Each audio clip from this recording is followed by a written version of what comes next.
Inireklamo ng isang residente sa Calbayog sa lalawigan ng Samar ang bulok na poste ng kuryente na nanganganib daw bumagsak sa kanyang bahay. Yan ang inaksyonan sa sumbungan ng bayan.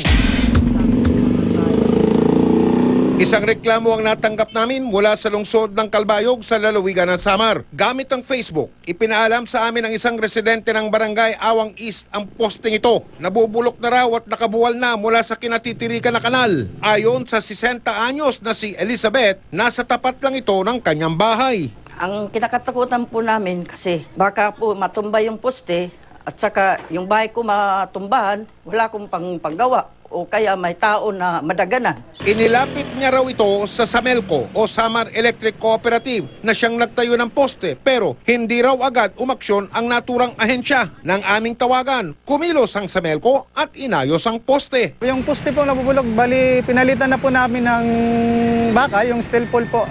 Yun na po yung pinalit namin doon, bisbo doon sa rating na wood pole na yun.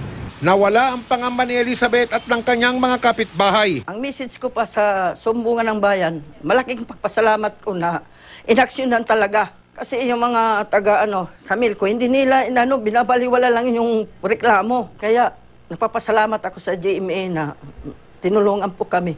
Para naman daw sa mga residente ng Samar na nakaranas ng parehas na sitwasyon sa mga poste at linya ng kuryente ng Samelco, maaari raw silang tawagan sa kanilang hotline. In case po mayroong mga complaint po sila, mayroon naman po kaming mga hotline at may mga number mo naman po kami nakadesignated doon po sa mga substation namin, sa opisina. Mas okay po yung gumawa po ng letter of complaint na ipa-address po doon sa opisina.